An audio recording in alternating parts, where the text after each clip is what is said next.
성전의 하루를 세상 천일보다 간절히 사모합니다.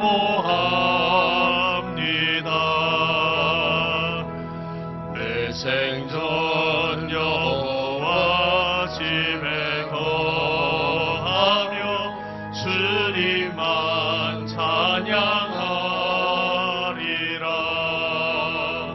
아름다우신 주님의 위엄 매일 새롭게 세우시네. 오 놀라우신 주님의 자비 이전보다 더 사랑해.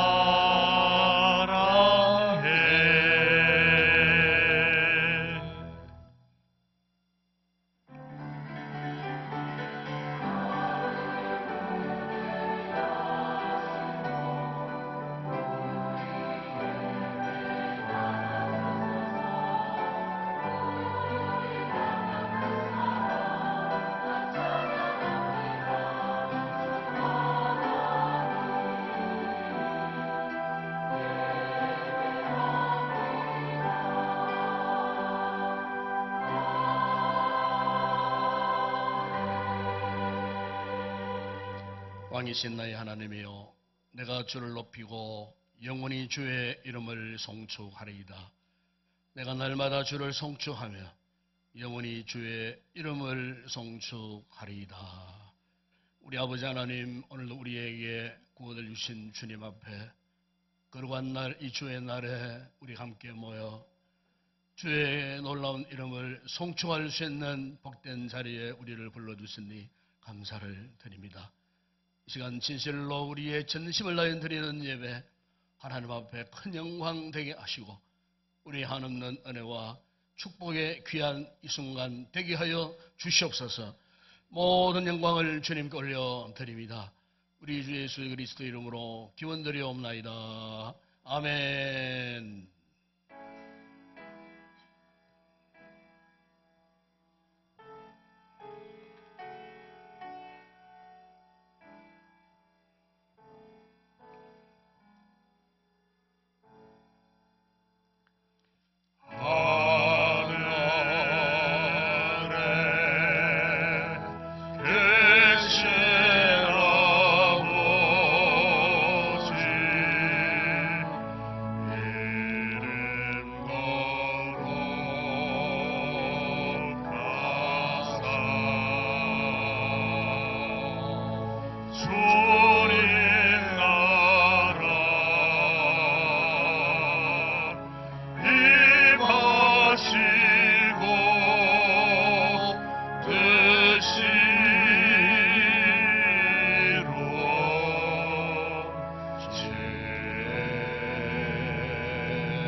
때까지니까 나를 영원히 잊으시나이까.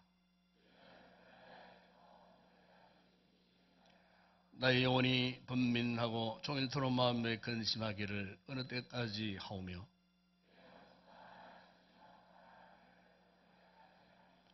여호와의 하나님이여 나를 생각하사 응답하시고 나의 눈을 밝히소서.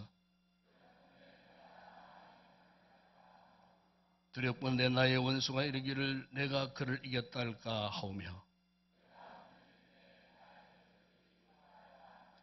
나는 오직 주의 사랑을 의지하여 사오니 내가 여호와를 찬송하리니 이는 주께서 내게 은덕을 베푸심이로다. 아멘. 전능하사 천지를 만드신 하나님 아버지를 내가 믿사오며 그 외아들 우리 주 예수 그리스도를 믿사오니 이는 성령으로 잉타사 동유영 마리아에게 나시고 본디오 빌라도에게 고난을 받으사 십자가에 못 박혀 죽으시고 장사한 지 사흘 만에 죽은 자 가운데서 다시 살아나시며 하늘에 오르사 전능하신 하나님 우편에 앉아 계시다가 저리로서 산자와 죽은 자를 심판하러 오시리라.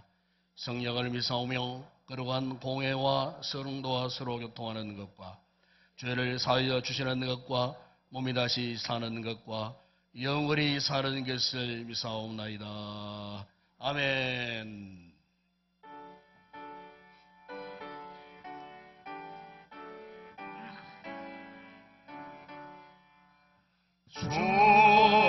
존대를 받으려 모인 성도는 주 뜻인 뜻 깨닫게 하옵소서.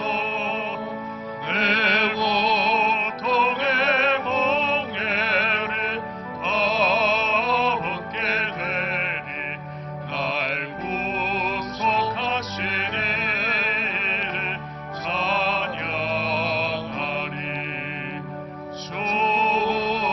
우리를 곁에서 인도하시니 그 거룩한 나라가 이루어지네. 소망이여 싸워서 늘 승리하니 큰 영광 주께 돌려 찬양하리.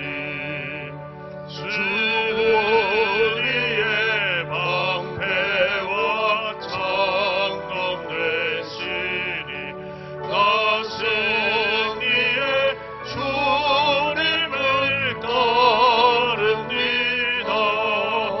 그 환난을 당할 때 늘 도우시니 생전과 높이 불러 찬양하리.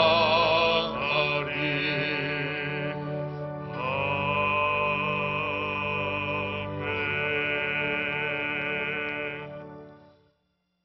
하나님 아버지, 은혜를 감사합니다.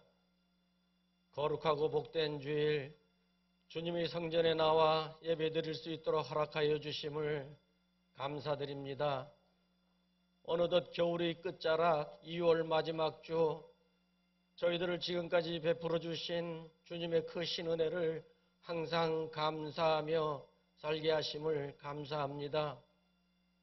언제나 주님의 말씀대로 살겠다 다짐하면서도 말씀대로 살지 못했던 잘못을 고백합니다.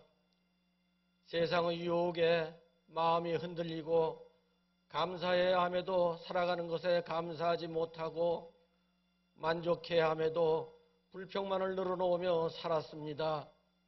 저희들의 부족함을 용서하여 주시옵소서. 이 나라의 어려움을 아시는 하나님 아버지, 하나님께서 세우신 이 나라가 그 어느 때보다 혼란한 상황에 있습니다. 국민은 물론 경제, 외교 등 모든 영역에서 어려운 상황에 있습니다. 이 모든 것이 우리 잘못임을 고백합니다. 아버지 하나님, 이 나라를 불쌍히 여겨주시고 하루속히 모든 것이 하나님의 정의와 평화가 있게 하시고 모든 국민의 일상이 회복되게 하옵소서. 어린 자녀들을 사랑하시는 하나님 아버지, 주일학교는 우리의 미래입니다. 새학기를 시작하는 자녀들이 앞길에 믿음을 주시고 말씀으로 잘 양육되어 하나님 나라의 소망이 되게 하시며 어린 자녀들을 통해 이루어갈 하나님의 꿈을 바라보며 기도와 믿음으로 아이들을 세워갈 수 있도록 도와주시옵시고 유치부에서 청년부에 이르기까지 교회학교를 더욱 부흥케 하옵소서. 특별히 주일학교를 섬기시는 선생님들과 교역자들에게 지혜와 능력을 더하셔서 풍성한 열매들이 나타날 수 있도록 은혜 베풀어 주시옵소서. 하나님 아버지, 이 시간에도 해외 각처에서 복음을 전하는 선교사님들을 기억하여 주시고 그들의 사역의 열매가 풍성하게 맺히게 하시며 가정에 평안을 주시고 물질로도 채워주시고 복음 사역을 하는 일에 조금도 부족함이 없게 하여 주시옵소서. 특별히 기도하옵기는 영육간의 질병과 고통으로 지친 이들에게 새 힘을 허락하시고 이들이 간절한 기도를 들어주시고 치유받고 회복되는 역사가 있게 하여 주시옵소서. 이 시간 말씀을 전하시는 목사님, 성령의 능력으로 충만케 하옵시고 말씀을 통해 모든 성도들의 마음을 움직여 삶을 변화시키는 능력이 말씀되게 하옵소서. 할렐루야 찬양대가 찬양을 준비해 올려드립니다. 찬양대의 찬양을 기쁘게 받아 주시옵시고 찬양대들의 헌신에 복을 내려 주시옵소서. 마음을 다하여 예배를 돕는 손길들이 있습니다. 그들의 봉사와 헌신을 기억하여 주시고 아버지의 사랑이 충만하게 하옵소서. 이 모든 말씀 살아계신 예수님 이름으로 기도하옵나이다. 아멘.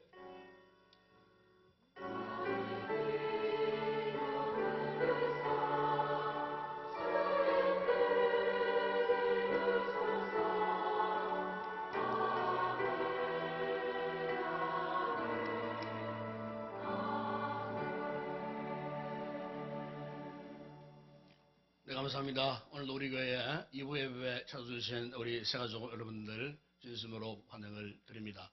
오늘도 여러분들 위해서 예찬을 준비했습니다. 식사 맛있게 하시고 또 교회 안내 잘 받고 돌아가 주시면 고맙겠습니다.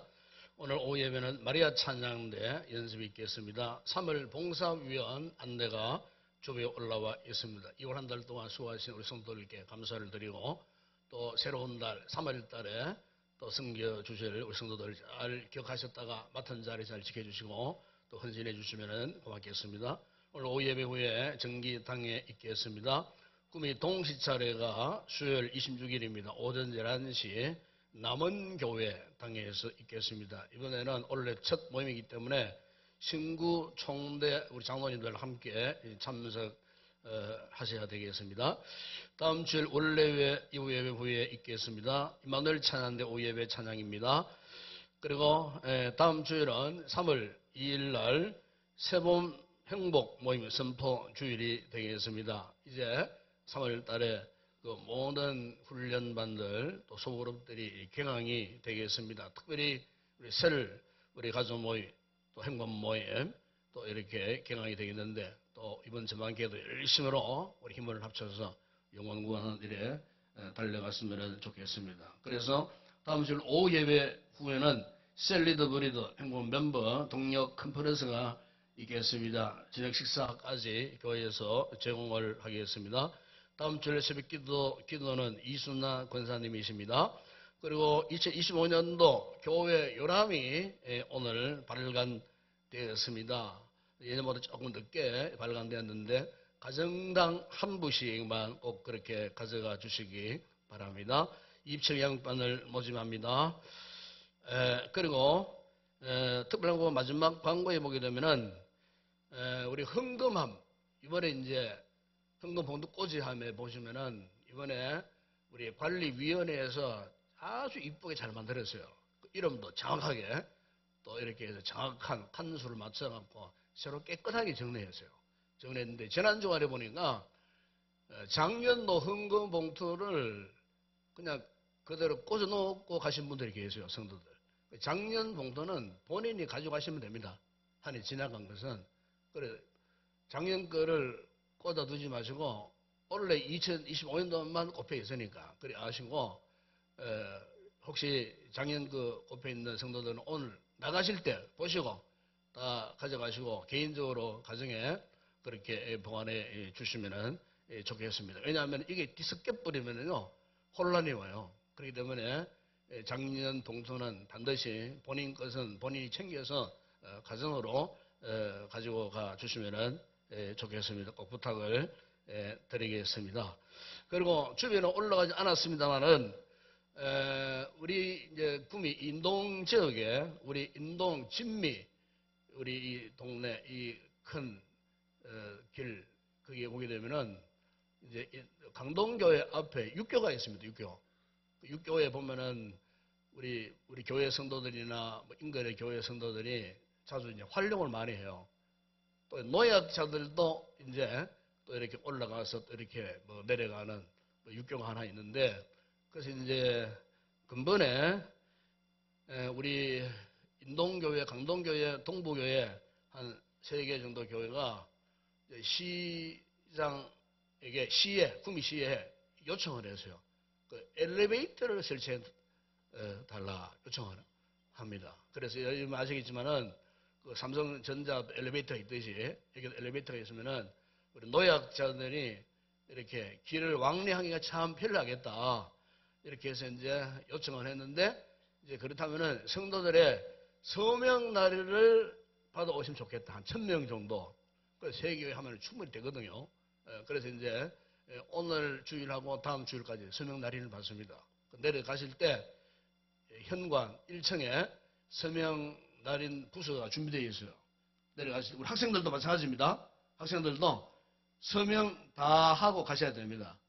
그렇게 해서 1000명 이상 되면은 시에서 또 뜻이 있는 시의원 뭐 여러분들이 이렇게 그렇게 한번 해보도록 힘쓰겠다 하는 그런 응답을 받았어요. 받았기 때문에 이왕이면은 엘리베이터 설치하면은 그냥 편리합니다. 우리 어른들이 다니시기도 뭐 진미동 동삼성 할 때도 그거 타고 가시면 되고 편리하시니까 한 분도 빠짐없이 오늘 오신 분들은 서명 날인 꼭 해 주시고 돌아가 주시면 고맙겠습니다. 이 시간 주님 앞에 귀한 내용 올려 드립니다.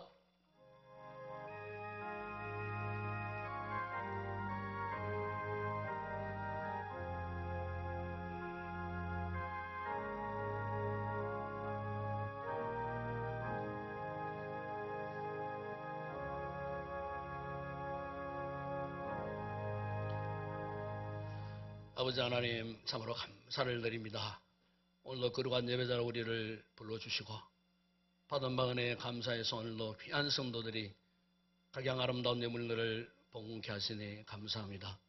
소독의 11조를 올리는 성도들 손길, 저들의 개인, 가정, 기업, 직장, 사업장을 복주실 때에 소독의 자인 흘러넘치는 복을 누리게 하여 주시고 아름다운 감사의 귀한 예물을 담은 성도들의 손길과 저들의 범사에 더 많은 아름답고 값진 향나는 감사의 풍성한 열을 맺는 복스러운 삶을 살게 하시고 세계 선교 국내 전도 교회 건축과 죄를 드리는 성도들의 그 모든 손길에도 복을 더하시고 예물이 서는 곳에 죄의 복음이 힘있게 전파되므로 하나님 나라가 확장되는 곳에 세움받는 복된 귀한 예물 되게 하여 주시옵소서. 오늘도 몸과 마음과 시간을 들여 예배를 듣고 섬기는 모든 헌신자들, 특별히 우리 찬양대원들에게 오늘도 성령의 기름 부으심으로 충만한 찬양을 통해 온전히 하나님께만 영광 올려드리는 찬양 되게 하여 주시고 또 여러 가지 예배를 듣고 성인 헌신자들 기쁨으로 즐거움으로 잘 감당케 하실 때 예배의 영광이 더 크게 드러나게 하시고 개인적으로는 한량없는 큰 은혜와 복을 누리는 복된 아름다운 모든 헌신과 성김이 되게 하여 주시옵소서. 특별히 우리 주일학교를 축복하실 때 우리 교사들에게 특별한 은혜와 믿음을 더하시고 우리의 어린 자녀들 말씀으로 잘 훈련받은 믿음의 큰 나무들로 자라갈 수 있도록 축복하시고 뱀의 터 위에 싸우니 재와 총명과 명철과 지식을 다하사 참으로 우등생들이 다 되어지는 우리의 자녀들 되게 하여 주시옵소서. 특별히 우리 성도들 가운데는 몸의 지병으로 인하여 수술 후에 회복 중에 있는 우리 성도들, 병원에서, 요양원에서, 가정에서 이곳에 싶지만은 나오지 못하여 온라인으로 예배드리는 우리 모든 성도들, 저들의 마음들을 주님이 위로해 주시고 모든 질고에서 해방받고 강건함으로 거룩한 예배 자리에 다 나올 수 있는 우리 성도들 되게 하여 주시옵소서. 오늘의 모든 예물 허물을 주의 손에 올려드립니다. 축복하실 때 오병의 놀라운 역사가 일어나게 하시고 열광실에 남는 풍성한 은혜와 복을 받아 누리게 하여 주시옵소서. 예수님의 이름으로 기도드리옵나이다. 아멘.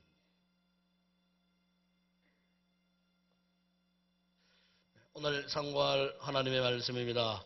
오늘은 구약 성경 사무엘상 제9장 1절에서 8절 말씀입니다만은 1절, 2절 두 절만 함께 우리 합독을 하도록 하겠습니다. 사무엘상 제9장 구약성경 419페이지에 있습니다. 사무엘상 제9장 1절, 2절 다 같이 합독하겠습니다. 베냐민 지파에 기세라 이름하는 유력한 사람이 있으니 그는 아비엘의 아들이요 스롤의 손자요 베고라스의 정손이요 아비아이의 현손이며 베냐민 사람이더라. 기세에게 아들이 있으니 그의 이름은 사울이요 준수한 소년이라. 이스라엘 자손 중에 그보다 더 준수한 자가 없고 키는 모든 백성보다 어깨 위만큼 더 컸더라. 아멘.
할렐루야. 어떤 그 마음씨가 참 착하고 고운 여자분 한 분이 있었습니다. 그런데 이 여인이 태어날 때부터 컴플렉스를 가지고 태어났어요. 그게 뭐냐면은 눈썹이 없었어요. 뭐 요즘에는 뭐 있는 눈썹도 뽑고 밀고 뭐 이렇게 눈썹 문신도 하는 그런 시대지만은 옛날에는 이 눈썹이 없는 분들이 종종 있었어요. 제가 어릴 때도 학교 친구 가운데 눈썹이 없는 친구들이 몇몇 있었어요. 옛날에는 이런 눈썹이 없는 친구들이 참 놀림을 많이 당했어요. 뭐라고 놀림을 당했냐면 요즘에는 말을 순화해가지고 뭐 한센병, 나병 이렇게 이야기했지만 옛날엔 노골적으로 문둥이라고 놀렸던 적이 있었어요. 저 어릴 때도 그렇게 했던 기억이 나요. 그러니까 이 여자분이 날 때부터 눈썹이 없는 거예요. 그러니까 이 여자분이 학교에서부터 어린 시절에 친구들에게 이 같은 놀림을 당하고 한없는 부끄러움을 경험하고 이러다 보니까 내적인 상처가 참 많았던 이런 분이었어요. 그런데 이제 이분이 이제 성년이 되어가고 좋은 청년을 만나서 이제 결혼을 하면서 살게 됐는데 늘상 혹시 남편에게 나의 이 약점이 드러날까 싶어갖고 남들보다 더 짙은 화장을 했어요. 그 눈썹도 짙게 이렇게 그리고 늘상 이제 그렇게 했던 분인데 어느 날 한 3년 결혼 3년 차에 남편이 하던 사업이 망하게 되었어요. 그러니까 부부가 이제 살 길을 찾다가 뭘 했느냐면은 이제 연탄 배달을 하기 시작했어요. 남편은 수레를 끌고 아내는 뒤에서 수레를 이제 밀면서 동네방네 이제 연탄을 이제 배달하는. 어느 날 봄날 바람이 심하게 부는 그날이었어요. 근데 바람이 확 돌풍처럼 부는 바람에 수레에 쌓여 있던 연탄 검정이 그냥 그 여인의 얼굴에 그냥 막 쏟아붓듯이 막 날려와가 붙어버렸어요. 순식간에 숯건댕이가 된 거예요. 너무나 당황을 했어요. 그렇다고 해서 얼굴을 빨리 어떻게 뭐 닦을 수도 없는 혹시나 남편 앞에 자기가 그런 컴플렉스가 있다는 사실이 들춰질까 싶어갖고 참 당황을 하고 있는데 남편이 수건을 가져다가 자기 아내의 얼굴을 닦아주고 있는 거예요. 닦아주는데 웬일인지 남편이 아내의 눈썹 근처는 건드리지 않고 얼굴만 그렇게 닦아주는데 순간적으로 이 아내가 그걸 깨달았어요. 아, 이미 내 남편이 나의 이 약점, 이 컴플렉스를 알고 있구나. 그 순간에 남편이 너무 고마웠어요. 눈물을 줄줄 흘렸어요. 그런데 이번에 또 남편이 또 그런 눈물까지 닦아주네요.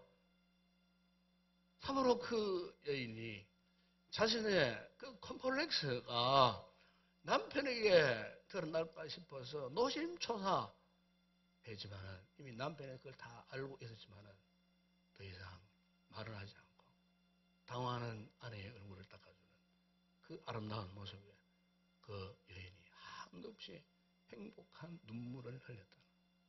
실제 있었던 그런 일화를 여러분들이 지금 소개하고 있는 것입니다. 사는 여러분, 우리 사람에게는요, 누구나 자신만이 안고 있는 이 컴플렉스가 다 있습니다. 그럼 이 컴플렉스라는 말이 무슨 말일까?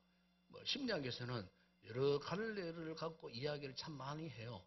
그러나 간단하게 설명드리면은 이 컴플렉스라고 하는 말은 열등감을 말합니다. 열등감. 그러니까 이 열등감이라는 것이 무슨 말이냐? 열등감은 자기 스스로를 비정상적으로 낮게 여기는 감정을 말하는 겁니다. 다시 말하면은 자기 자존감이 부적절하게 낮은 상태. 이걸 두고 컴플렉스, 열등감이라고 그렇게 말합니다. 그러니까 이 컴플렉스를 안고 있는 사람에게는요, 참 내면에 상처가 많을 수밖에 없어요. 상처가 점점 사여지는 거예요. 이 컴플렉스에서 벗어나지 못하면은 자기 의도와는 다르게 계속해서 자기 마음속에 오만 가지 상처들이 자꾸 차곡차곡 사 있는 거예요. 예. 겉으로 볼 때는 아름답고 잘생기고 겉으로 볼 때는 저건 잘 살고 있구나, 행복하겠구나 싶으지만은 정작 이 콤플렉스를 안고 있는 사람의 내면에는 그야말로 괴로운 거예요. 고통스러운 거예요. 예. 왜냐하면은 그것이 상처가 되어갖고 그 사람의 내면을 계속 괴롭히는 거예요. 여러분, 이게 바로 콤플렉스입니다. 콤플렉스. 그래서 우리 인생의 장애물, 장벽 가운데 가장 무서운 게 뭐냐? 이 콤플렉스라고 그렇게 말할 수가 있어요. 우리가 성경에 보게 되면은 이런 사람이 있었어요. 바로 오늘 본문에 나오는 이스라엘의 첫 번째 왕이 된 사울이었어요. 그리고 오늘 본문에 보면은 그는 참 좋은 가문 출신, 정말 괜찮은 외모를 가진 남성이었어요. 또한 그는 처음에는 정말 부드럽고 겸손한 성품을 가진 사람, 어느 것 하나 모자람이 없는 사람이었어요. 거기에다가 이스라엘의 첫 번째 왕으로 세워지는 놀라운 축복의 기회까지 누렸던 사람, 이 사울. 그런데 우리가 사울의 그 인생의 과정, 그 인생의 마지막 말년을 보게 되면은 사울의 인생 그 자체는 비참함, 그것이 다였어요. 다윗을 만나 다윗을 시기하고 그를 잡으려고 광기에 사로잡혀서 자신의 삶을 다 포기하고 잃어버렸던 사람이에요. 이스라엘의 필생의 적이었던 블레셋과의 마지막 최후 전투에서 그는 패배하고 마지막에는 자살자의 오명을 쓰고 거기에서 엎드러져 죽는 그의 삶의 마지막 순간, 그의 인생을 읽을 때마다 너무나 안타까운 인생이구나 하는 것을 느끼게 된 그 사람. 여러분, 사울의 삶에 있어서 가장 큰 장벽은 다름 아닌 콤플렉스가 결국 자기를 살해하고 말았다는 겁니다. 여러분, 유명한 고든 맥돌란드 목사님이 쓰신, 제가 일전에 소개한 책입니다만은 내면 세계의 질서와 영적 성장하는 책이 있어요. 거기 보면은 사람의 유형을요 크게 두 부류의 사람으로 나누면서 첫 번째는 자꾸 쫓겨다니는 사람이다. 쫓겨다니는 사람. 그 무엇인가에 자꾸 밀려나고 쫓겨다니는 사람이 있다는 겁니다. 눈만 뜨면 그 무엇인가에 자꾸 쫓겨다녀. 심리적으로 자꾸 쫓겨다녀요. 정신적으로 계속 쫓겨다녀. 반대로 어떤 사람은 눈만 뜨면은 부름받은 사람, 늘 하나님의 부르심에 감사하고 부르심의 소명감을 받고 사명감을 가지고 하루하루를 긍정적으로 사는 그런 사람이 있다는 거예요. 여러분, 오늘 우리 한번 자세를 한번 두고 한번 생각해 보십시다. 과연 나는 이 두 부류, 쫓겨가는 사람인가? 아니면은 내가 부름을 받는 사람인가? 이 두 부류 가운데 과연 나는 어떤 류의 삶을 지금까지 내가 살고 있는가? 여러분, 이 질문은 오늘 우리의 남은 인생에 있어서 정말 소중한 질문이 아닐 수가 없어요. 어느 설문조사에 보니까요, 3명 중 1명은 심한 컴플렉스에 항상 이렇게 시달린다는 거예요. 3명 가운데 1분. 평균적으로. 그러니까 여러분, 우리 오늘 여기 예배를 참석했습니다. 우리들 가운데에 3분의 1은, 최소 3분의 1은 어떤 컴플렉스에 지금 시달리고 있다는 거예요. 컴플렉스 때문에 고민하고 번민에 빠지고 심지어 잠도 이루지 못하는 컴플렉스 증후군에 걸려있는 이런 분들이 평균적으로 3분의 1. 또 어떤 통계에 보니까요, 인간의 96%가 열등감이 다 있다는 거예요. 열등감이 잘 산다고, 부자다고, 사회적 지위가 높다고, 그 사람이 건강하냐. 절대로 그렇지 않더라는 거예요. 저 일전에 서울에서 목회할 때 전에 한 분이 서울의 유명한 타워 팰리스에 살고 있어요.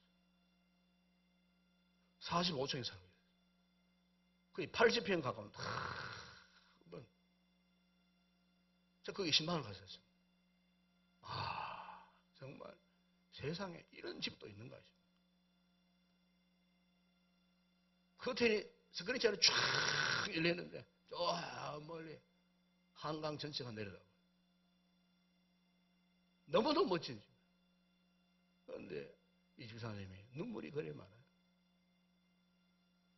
이 정도로 잘 살면은 행복할 터인데 본인 이야기는 행복하지 않다는 거예요.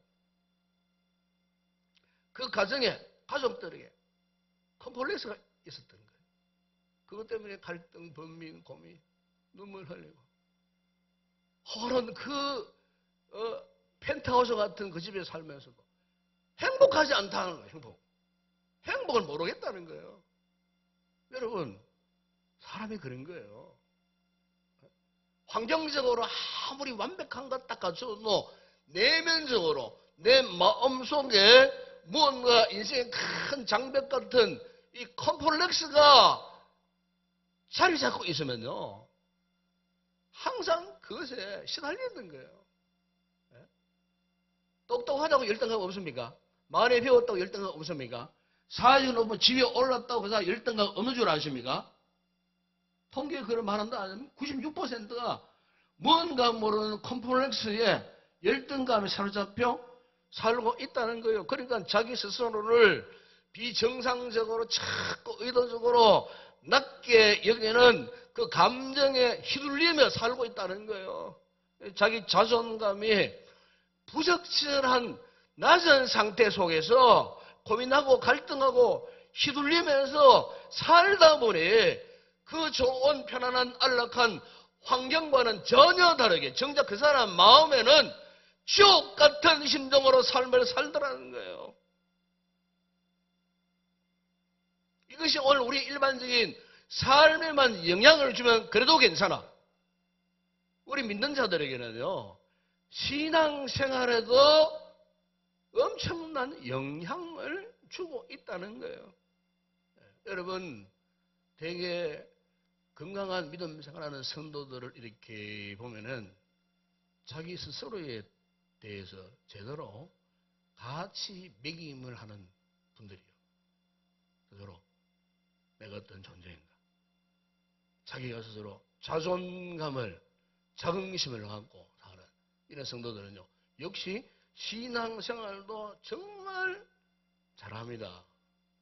건강하게 잘합니다. 흔들림이 없어요.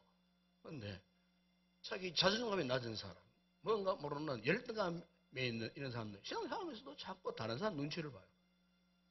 하나님 믿으면서도 하나님 눈치 안 보고 사람 눈치를 봐요. 사람들 눈치. 교회를 섬기고 봉사하는데 자꾸 사람 눈치 보고 봉사해요. 그러니까 진심으로 섬기는 봉사의 기쁨 전력을 누리지 못하는 거예요.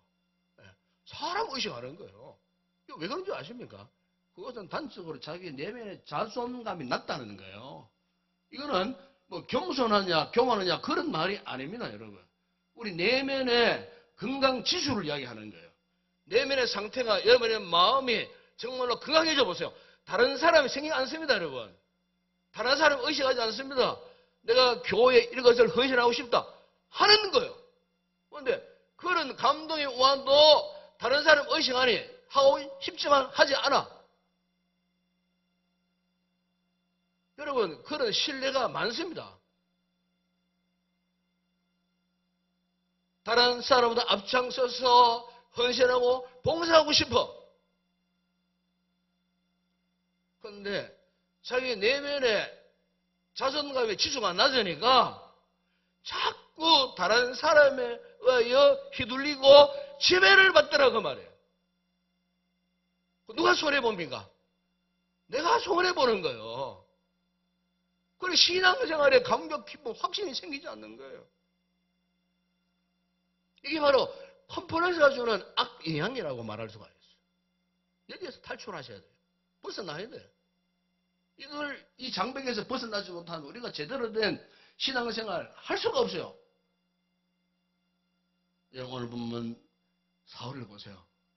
1절에 보게 되면은 이 사울의 집안은 그 아버지가요, 유력한 사람이다. 그래 말하지 않습니까? 유력한 사람. 이 유력한 사람이라고 말은 요즘 사회적으로 많이 쓰는 용어 가운데 인플루언서라는 단어를 많이 써요. 인플루언서. 영향을 끼치나. 뭐 그런 뜻이에요. 그러니까 이 사울의 아버지의 이 기스는 그 시대에 주변 사람들에게 인플루언스한 사람, 영향을 끼칠 만한 그런 명문 가문이에요. 그럼 그 가정에 태어난 이 사울, 어떤 사람에게서 역시 사울도 주변 사람들에게 충분히 영향력을 끼칠 만한 그런 인물이었다. 그 말이죠. 뿐만 아니라 2절에 보세요. 그 인물을 보세요. 인물. 예, 준수한 소년. 이스라엘 자손 중에 그보다 더 준수한 자가 없고, 키도 얼마나 큰지 모르겠습니다만은 모든 백성들보다도 어깨만큼 더 컸더라 하니까 그 키도 신체적인 그 모양도 정말 비교가 될 만할 정도로 정말 그 모습이 외모가 출중했던 인물, 잘생긴 인물, 더할 나위가 없는 인물, 가문이나 외모나 그를 따라잡을 사람이 없을 정도로 그야말로 인플루언서한 사람, 유력한 사람. 근데 여러분, 이런 모든 자격과 요건을 다 갖추고 겸비했던 사울이었지만은, 근데 정작 사울이 자신이 자기를 바라보는 평가는 전혀 달랐다는 거예요. 여러분, 그게 여러분 21절 보십시오. 이렇게 말씀합니다. 사울이 대답하여 이르되 나는 이스라엘 지파의 가장 작은 지파 베냐민 사람이 아니니까, 또 나의 가족은 베냐민 지파 모든 가족 중에 가장 미약하지 아니하니까 당신이 어찌하여 내게 이같이 말씀하시나이까. 사울이 왕으로 간택하려고 하니까 이 사무엘이 그렇게 하니까 사울이 한 이야기예요. 근데 이거는 우리가 보면은 사울이 굉장히 겸손한 사람이었다 이렇게 해석할 수가 있는데, 결국 이것은 겸손의 문제와는 전혀 다른 거예요. 사울 내면에 그 자신의 상태, 자신의 자존감의 상태, 그 상태가 어떠한가, 그 수준이 지금 어떠한가, 외형적인 외부적인 환경의 요건, 조건과는 전혀 다르게 정작 자신은 자기에 대해서 너무 낮게 평가하고 있었다는 거예요. 나는 정말 별 볼 일 없어요. 나는 정말 내가 봐도 너무 무가치해요. 이건 겸손과는 거리가 먼 이야기예요. 우리 성도들의 삶을 살 때에 때로는요, 자존감이 한없이 상처를 받고 낮아져 보세요. 그러면요, 자신에 대한 자신감이 없어요. 나는 왜 이렇게 못생겨서, 나는 왜 이렇게 가난하게 사노, 나는 왜 이렇게 공부도 못하고 무식하고, 나는 왜 이런가, 이런 부분. 그러니까 여러분, 사람마다 강점이 있으면요, 강점이 있는 단점이 있고 장단점이 다 있어요. 그러니까 이런 콤플렉스에 지배를 받는 사람은요, 자기의 약점, 자기의 단점, 여기에 사로잡히는 거예요. 그 자기를 아무리 살펴보고 점검해봐도 나에게는 좋은 점 발견하지 못해. 다른 사람은 다 좋게 보이는데 나 홀로 가장 처참한 인생이야. 불행한 인생이야. 나는 약점투성이야. 여러분, 여기에 우리 삶이 잘못하면요, 침몰을 당하기가 쉽다는 겁니다. 여러분 신앙생활에서 경계할 두 가지가 있다면은 교만입니다. 그죠? 이 교만이 뭐냐? 교만은 스스로를 과대평가하는 게 교만이에요. 또 하나가 있어요. 그게 바로 오늘 본문에 나오는 열등감, 컴플렉스예요. 쓸데없이 자신을 지나치게 낮추는 자세, 이것은 겸손이 아니라는 거예요. 이것은 자기 내면의 상처를 스스로 겉으로 드러내는 거예요. 우리 신앙생활 성도들이 이걸 경계를 하셔야 돼요.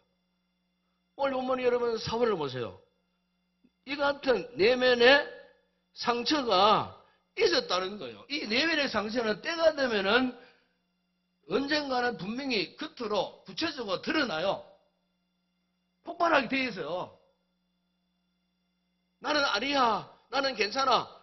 자꾸 숨겨. 덮어놔. 숨겨. 언젠가는 그 누군가에서 어떤 환경에 의해서 어떤 사건에 의해서 내면에 감추어 놓았던 나의 이 컴플렉스가 쌓이다가 급작스럽게 폭발을 해버린다. 그 말이지. 그러면요. 무시무시한 상황을 초래할 수밖에 없어요. 여러분 사울을 보세요. 사울이 겉으로는 막 겸손한 척 했지만 자신의 내면의 컴플렉스가 언제 폭발했느냐. 다윗을 만나고부터 그것이 폭발하게 되었어요. 여러분 다윗이 이 이스라엘의 숙적이었던 이 블레셋의 거인 장수 골리앗을 무찌르고 그리고는 개선장군처럼 성으로 들어왔을 때 이스라엘 여인들이 승리하고 들어오는 다윗을 향하여서 노래합니다.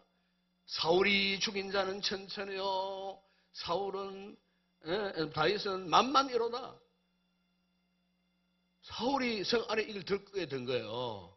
아니 자기가 죽인 왕이 죽인 자는 천천히고 아무것도 아닌 소년 다윗 조무래기가 죽인 자는 만만이라고 완전히 심보가 구겨지면서 폭발한 거예요.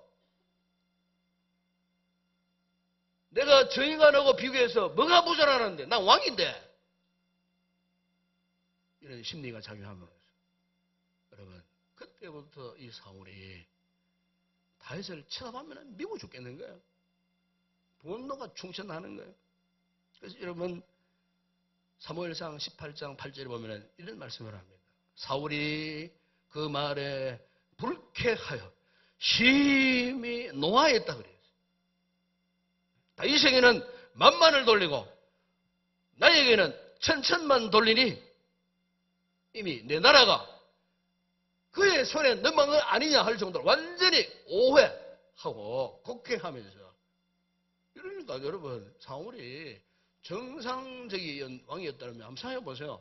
어린 소년이 그것도 물맷돌 갖고 짝대기 하나 들고 그 불의 거인 장수 골리앗을 단숨에 한순간에 때려 눕히고 그 칼을 뽑고 목을 자르고 그 칼을 들고 말이지 전거품으로 들고 오는 그 의기양양한 그 다윗을 봤을 때 정상적인 사람, 정상적인 왕이었다면 맨발로 뛰어나가가지고 그 승리하는 개성장군을 품에 안고 정말 잘했구나 칭찬하고 잔치를 배설하고 해도 모자랄 판국인데 이 사울이요 꼴을 보기 싫어했던 거예요.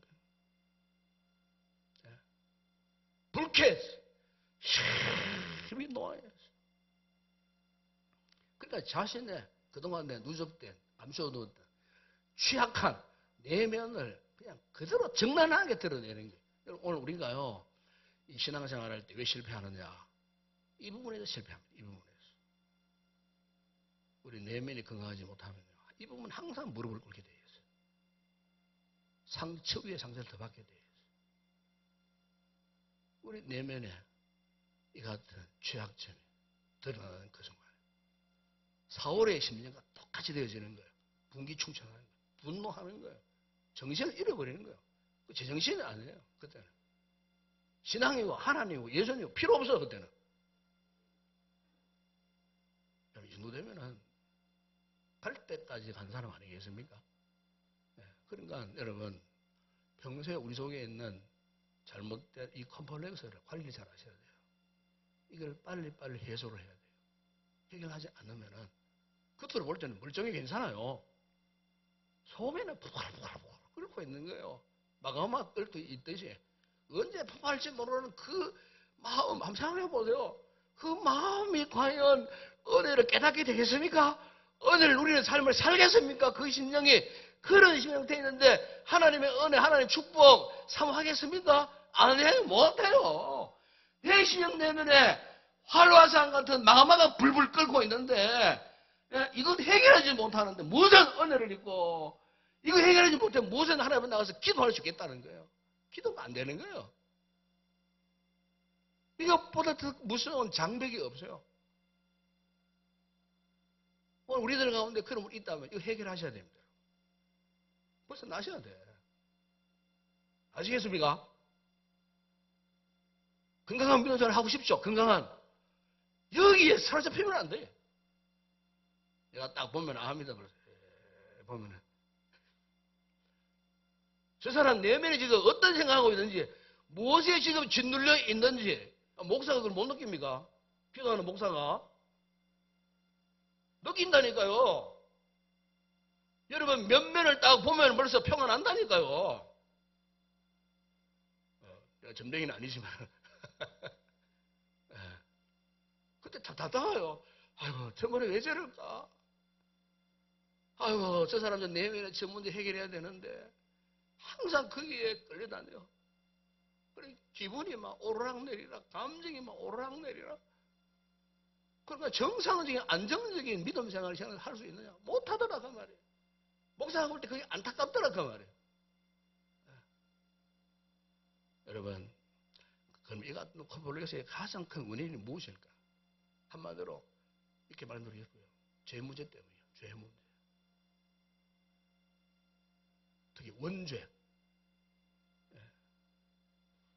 오늘날 모든 사람들이 열등감을 갖게 되는 근본 원인이 뭐냐? 죄. 좀 구체적으로 말하면 원죄. 여러분 창세기 3장에 보세요. 아담과 하와가 범죄했을 때 그 결과에 대해서 이렇게 말씀합니다. 3장 7절에 보면은 이에 그들의 눈이 밝아서 자기들이 벗은 줄을 알고 무화과 나무 잎을 엮어 치마로 삼았더라. 그러니까 이게 죄의 결과라 그 말이죠.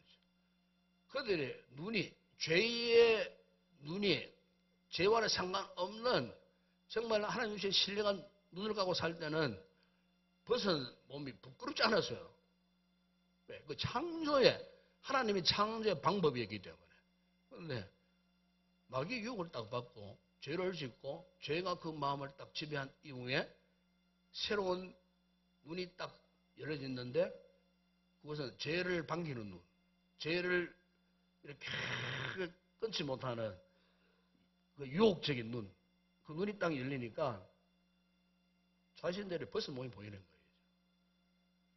그래서 성경에 그걸 말씀하지 않습니까? 너무 부끄러워서. 그래서 무화과 나무 잎을 엮어서 치마로 삼았더라. 그 수치, 부끄러움, 그것을 보게 되었다는 거예요.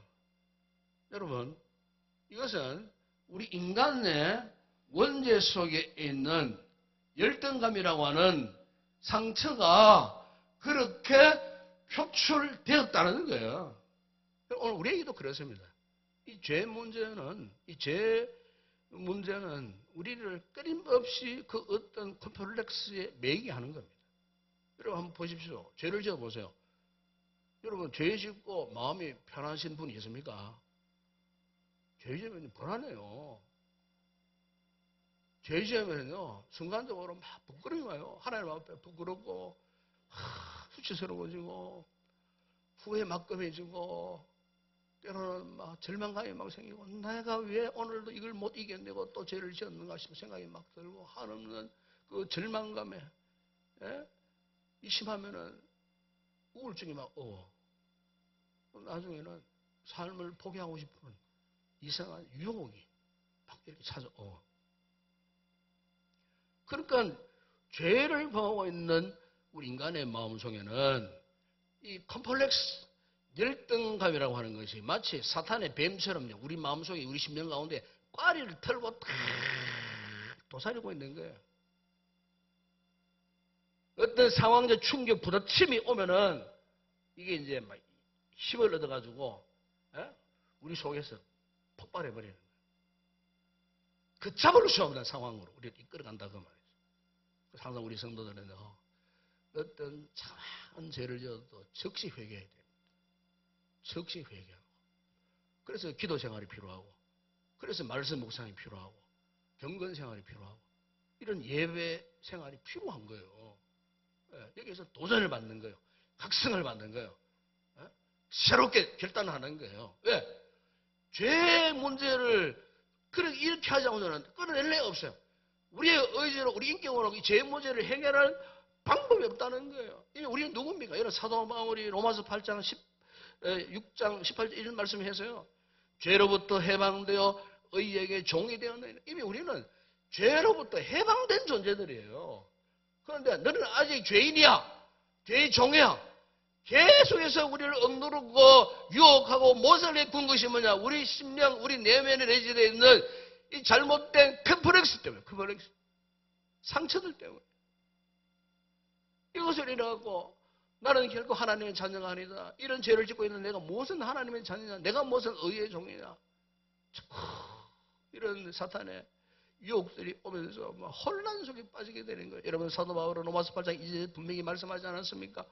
이런 그리스도 예수 안에 있는 생명의 성령의 법이 죄와 사망의 법에서 너를 해방하였습니다. 믿으십니까? 우리 모든 죄에서 해방받은 자들이에요. 역시 컴플렉스에서도 우리는 해방받은 자임을 믿으시기 바랍니다. 이게 중요한 거예요. 이게. 예. 자, 그럼 여러분 이 같은 컴플렉스의 해결책이 무엇인가? 우리 인간의 힘으로는 불가능합니다. 어떤 사람을 만난다고 해서 해결되느냐? 그것도 힘들어요. 가장 중요한 것은 하나님 앞에 나의 이 컴플렉스를 가지고 나와야 돼요. 그분 앞에 내려놓아야 돼요. 십자가 앞에 내 내면에 꼭 감추고 있었던 이 컴플렉스를 그분 앞에 십자가 앞에 내어놓는 거예요. 왜? 그분만이 나의 내면의 이 상처, 이 컴플렉스 치유할 수 있기 때문에. 그래서 우리는 그분을 찾을 수밖에 없어요. 여러분 조르기 4장에 보면 모세가 하나님의 부르심을 받고 하나님께서 그를 스스로 계실 때에 끝까지 거부합니다. 나는 안 됩니다. 다 같은 인간이 뭘 하겠습니까? 예? 나는 입술이 뻣뻣해서 혀가 뻣뻣해서 말도 못하고요. 뭐 등등 이런 오만 가지 핑계를 다 댑니다. 그래서 하나님께서 이 모세에게요. 기어코 서실렸고 몇 가지 기적의 역사를 보여주고 있어요. 네 지팡이 땅에 떨어뜨려봐라. 지팡이를 딱 던지는 거 뱀이 되었어요. 뱀이 막 뛰어가고 그 뱀 꼬리 잡아라. 잡으니까 지팡이가 돼요. 네 손 가슴에 넣어봐라. 그걸 빼봐라. 보니까 나병이 걸려 있었어요. 다시 넣어봐라. 빼봐라. 나와버렸어요. 하나님께서 모세를 이스라엘 영지 지도 사무실에서 부르셨는데 여러분 출애굽기 4장 10절에 보세요. 모세가 하나님께 말합니다. 오 주여 나는 본래 말을 잘하지 못하는 자니이다. 주께서 주의 종에게 명령하신 후에도 역시 그러하니 나는 입이 뻣뻣하고 혀가 둔한 자니이다. 실제 학자들은 그런 이야기합니다. 모세가 어느 장애가 있었다는 겁니다. 입술이 뻣뻣하고 말 못하는 말은 말 더듬기가 심했다는 거예요. 말 더듬 하는 어느 장애가 있었다는 거예요. 그러니까 이 모세에게 여러분 이런 컴플렉스가 있었다는 거예요. 그냥 하는 말이 아니에요. 핑계가 아니에요. 실제로 자신이 안고 있었던 그 컴플렉스를 하나님 앞에 내가 던지면서 나는 이런 인간인데 어떻게 애굽에 바로 앞에 가서 무슨 말을 할 수가 있겠습니까? 그러니까 나중에 하나님이 막 그냥 버릇 화를 내셨어요. 거기 여러분 출애굽기 4장 14절에 보시면은 여호와께서 모세를 향하여 노하여 이르시되 레위 사람 내 형 아론이 있지 않느냐? 그거 좋다 그러면은 너는 그냥 나의 부름 받고 사명을 감당하되 말 잘하는 이 아론 형에게 대언하도록 해주겠다. 됐냐? 이러면은 하나님 이르실 정도로 모세를 불러 쓰시려고 강력하게 그를 초청을 하셨어요. 그런데 그 이후에 모세가 어떻게 변화되었는가? 민수기 12장 3절에 보시면은 이 살한 모세는 온유함이 주변의 모든 사람보다 더하더라. 이 무슨 말입니까? 모세를 그토록 가로막고 있었던 이 컴플렉스라는 열등감의 상처가 하나님이 기어코 치유해 주시고 그 컴플렉스의 장벽을 무너뜨려 주시면서 세상에서 가장 온유하게 겸손한 하나님의 사람 그렇게 만들어 주시다. 오늘 우리도 마찬가지입니다. 하나님만이 우리를 치유할 수가 있습니다. 하나님만이 나를 변화시킬 수가 있습니다. 여러분 자녀들을 키우시는 우리 부모님들 눈물을 기도할 때 참 많죠. 우리 자녀들이 많이 앉아있는데 사춘기에 막 어긋나고 사춘기에 남다른 열등감이 있는 그런 시대입니다. 저 아이들의 세대에 이유 없는 반항한다 그러잖아요. 이유 없는 컴플렉스 속에 제 아이들이 엄청 시달리고 있습니다. 그럴 때 자꾸 아이들한테 야 정신 차려라 공부 더 해라 뭐 그런 소리 하면 안 돼요. 오히려 저 아이들을 위해서 하나님 앞에 기도하셔야 돼요. 하나님 내 자녀를 하나님께 맡깁니다. 맡겨드립니다. 우리 아이들을 하나님 치료해 주세요. 변화시켜 주세요. 은혜를 베풀어 주세요. 그 부모의 눈물의 기도가 있는 자식은요 변화되어집니다. 왜? 하나님만이 대안이시고 하나님만이 방법이시기 때문에 하나님께 맡겨야 되는 거예요. 그렇게 하시기를 축복합니다. 그래야 오늘 우리 인생의 장벽, 이 컴플렉스를 극복할 수가 있어요. 제가 얼마 전에 보았던 기독교 동화책 가운데 유명한 책입니다. 맥스 루케이도라고 하는 유명한 루케이도가 쓴 유명한 동화. 영문 제목이 이래요. You are special. 넌 정말 특별하단다. 저는 우리 아이들을 키우는 우리 부모님들이 이 책을 꼭 권하고 싶어요. 가격도 얼마 안 되고 짧은 내용인데도 굉장히 감동을 불러일으키는 그런 책이에요. 그 책에 보게 되면 나무 인형 마을 이야기입니다. 나무 인형 마을에 펀치넬로라고 하는 나무 인형이 있었어요. 이 친구는 잘하는 게 아무것도 없어. 신문도 못하고 공부도 못하고 노래도 못하고 운동도 못하고 뭐 하나 잘하는 것이 아무것도 없어. 그런데 이 나무 인형 마을의 특징이 뭐냐면 누군가 잘하잖아요. 잘하면 그 몸에다가 별표를 붙여주는 거예요. 별표. 뭐 잘못한 친구들은 또 회색 스티커, 똥표 이거 붙여주는 거예요. 그러니까 그 나무마을 인형을 이래 보면 전부 다 가슴팍에 온몸에 막 그냥 드득드득 그냥 막 똥표, 별표 막 섞기가 붙어있는 뭐 이런 상황인데 이 펀치넬로는 별표는 하나도 없어. 다 뭐 못하니까. 그러니까 항상 이 펀치넬로 온몸에는 이 똥표만 막 그냥 드득 붙어있는 이런 상황. 그러니까 얼마나 자존감이 상했겠어요. 결국 깨서요. 그래서 막 기가 푹 죽어가지고 어느 날 길을 가고 있는데 바로 그 앞에 어떤 친구가 딱 나타났는데 그 친구가 너무 환하게 웃고 있는 거예요. 행복하게 웃고 있는 거예요. 놀라운 것은 그 친구 보면은 아무 스티커도 없어요. 별표도 없고 똥표도 아무것도 없어. 깨끗해. 그런데 어떻게 그렇게 행복하게 기쁘게 환하게 자기를 맞이해 주는지 너무 궁금했어요. 그래서 이 펀치넬로가 물었어요. 너는 너 몸에 아무런 스티커도 없네. 도대체 왜 그렇지? 그러니까 그 친구 하는 말이 나 말이야 저 언덕 위에 있는 엘리 목수를 찾아갔을 때 그분을 만난 이후로 너의 모든 스티커가 다 떨어져 나갔어. 그런데 전설이 있었어요. 그곳에 가면은 나무 인형을 잡으면 괴물이 있다는 거예요. 아무도 함부로 찾아갈 수 없어요. 이 친구는 거기에 갔다가 엘리 목소리를 만나고 자신의 그 같은 스티커가 다 떨어진 상태 깨끗하게 왔다는 거예요. 그때부터 너무 행복했다는 거예요. 그래서 이제 이 퍼시넬로가 고민을 합니다. 올라가자니 괴물에게 먹혀 죽을까 하는 두려움도 있고 밤새 고민을 하다가 그가 이제 결단을 하고 온몸에 이 똥배가 붙어있는 상태로 용기를 내가지고 언덕 위에 있는 엘리 목수집을 찾아갔는데 깜짝 놀랐어요.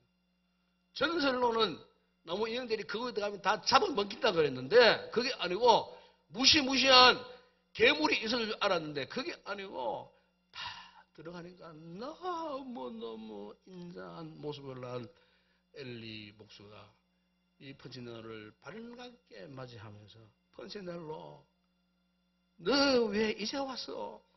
내가 너를 얼마나 기다린 줄 아느냐? 이제라도 와서 너무 고맙구나 하면서 이 엘리 목소리요. 펀시넬로 가슴에 쫙 안아주는 이 펀시넬로가 기분이 너무 좋았어요. 네? 너무 좋았어요. 그러면서 저는 실수가 많아요. 이제 간 인생이에요. 온갖 자신의 이제 오늘 설교 제목처럼 허벌에서 이야기 다 하는 거예요. 그때 엘리 목수가 펀시넬로의 유명한 말을 남깁니다.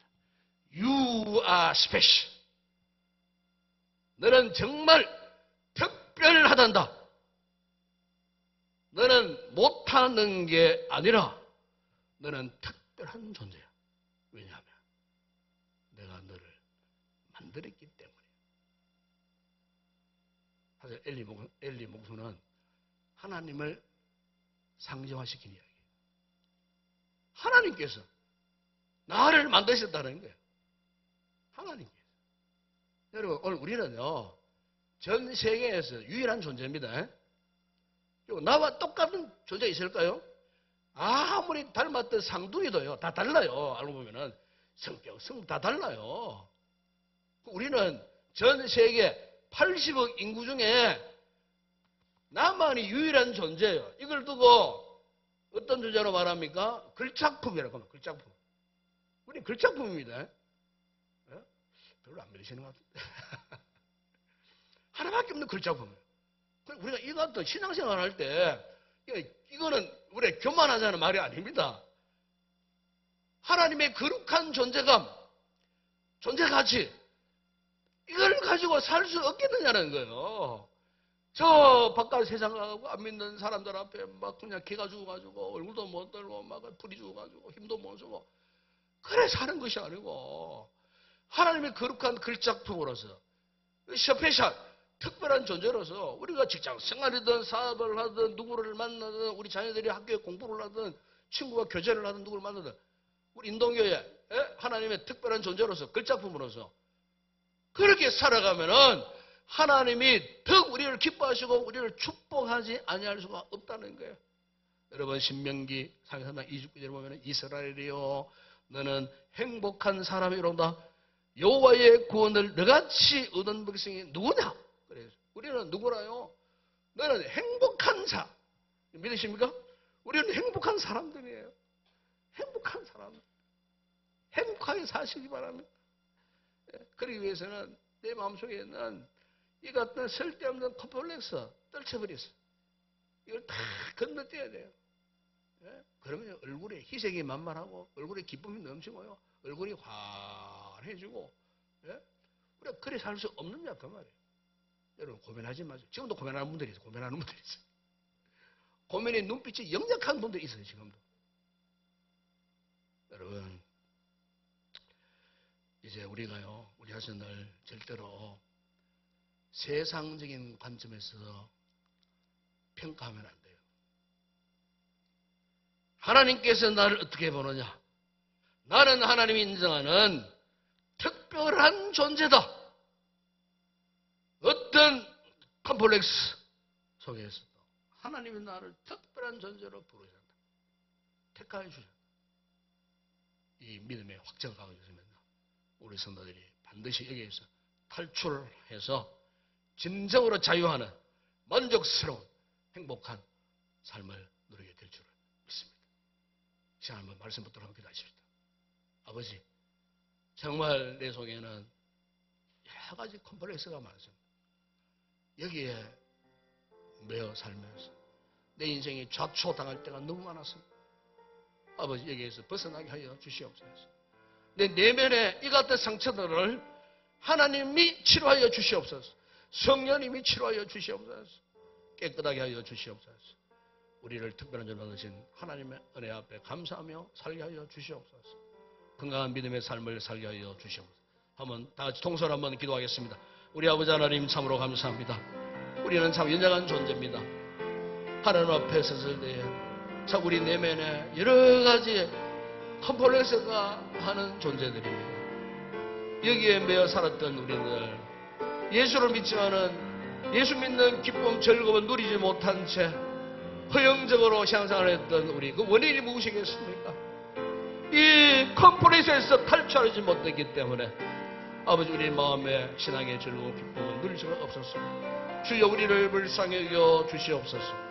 예수님의 십자가의 거룩한 벌로 우리의 심령을 깨끗하게 하여 주심으로 아버지 오만 가지 컴플렉스에서 완전히 벗어나고 탈출해서 건강한 내적 영혼을 가진 건강한 믿음의 삶을 살아가는 우리 모두가 되게 하여 주시옵소서.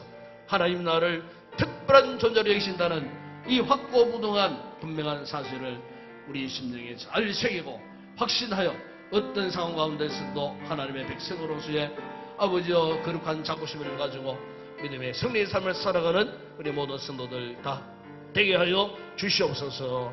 예수님의 이름으로 기도드리옵나이다. 아멘.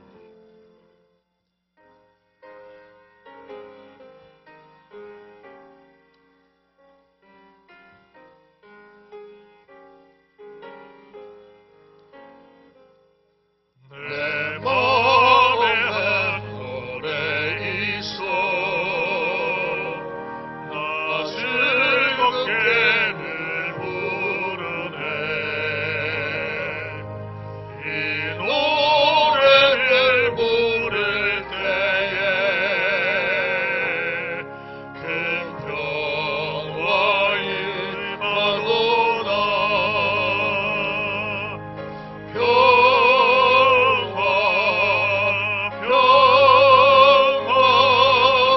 하나님 주신 선물 그 놀라운 주의 평화 하나님 선물일세. 주 십자가 지심으로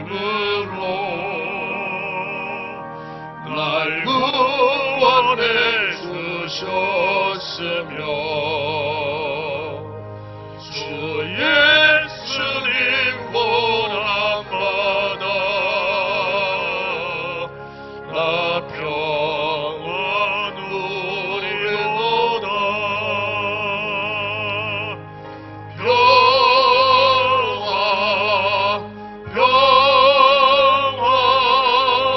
하나님 주신 선물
주시노라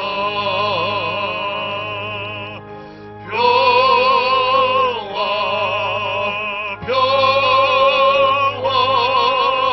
하나님 주신 선물 그 놀라운 주의 평화 하나님 선물일세. 할렐루야. 인사합시다. 반갑습니다. 사랑합니다. 축복합니다. 제가 어떤 책을 읽는 가운데 그 책 기절에 이런 내용이 있더라고요. 내면이 건강한 사람일수록 긍정적인 반응을 잘하는 사람입니다. 굉장히 의미 있는 이야기였어요. 내면이 건강할수록 긍정적인 반응을 잘하는 사람은 건강하다는 거예요. 그런데 아무리 좋은 이야기를 해도 누가 아이고 그거 아니야 이러면서 뭐 얼굴이 계속 어두워지고 막 웃음도 없고 막 거부반응. 그 사람 내면이 지금 뭔가에 묶여 있는 거예요. 그래서 우리가 참 찬송을 하고 기도를 하고 은혜 생활을 왜 합니까? 은혜 생활 하나님 앞에 긍정적인 반응을 해야 돼요. 아시겠죠? 그게 여러분 우리는 아멘입니다. 아멘. 우리 아멘 오랜만에 아멘 한번 해봅시다. 아멘. 이걸 잘 하셔야 돼요. 우리 교회는 이걸 잘 못해요 지금. 내가 별로 강조를 안 하니까. 아멘. 긍정적인 반응. 한번 따라합시다. You are special. 오늘 영어 하나 배웠습니다. You are special. 한번 인사합시다. 당신은 옆으로 보세요. 옆으로 보세요. 우리 장로님도 한번 보십시오. 당신은 특별한 존재입니다. 아멘. 우리 아이들, 엄마들 잘 들으세요. 아이들 아까 이야기했잖아요. 막 공부하러 닥달하지 마세요. 제발. 쟤들이 지금 스트레스 엄청나게 받습니다. 그 한 말 하지 말고 아침적으로 야, 너 특별한 존재다. 우리 집에 특별한 존재야. 특별한 딸이야. 특별한 아들.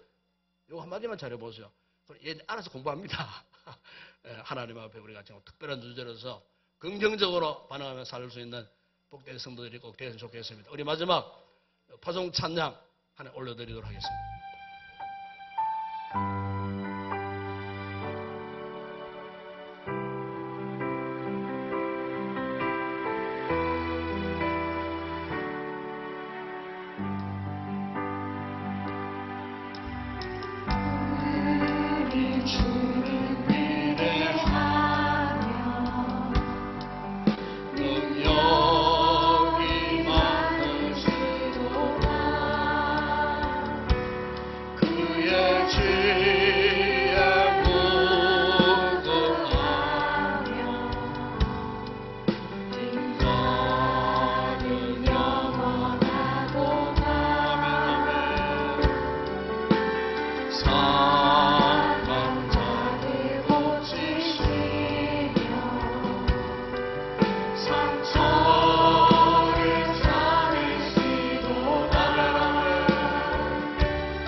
우리 주 예수 그리스도의 은혜와 하나님 우리 아버지의 무한하신 사랑하심과 성령의 위로와 교통과 충만하신 은혜가 우리 인생의 가장 큰 장벽, 모든 컴플렉스에서 벗어나서 하나님의 은혜로 믿음에 건강하고 행복한 삶을 살기로 결단하고 돌아가는 우리 모든 성도들 머리 위에 저들의 가족과 가정과 범사 위에 우리 교회와 이 나라와 이 민족과 우리의 선교지 사역하는 주의 종들 가운데 이제와 영원토록 함께 있을지어다.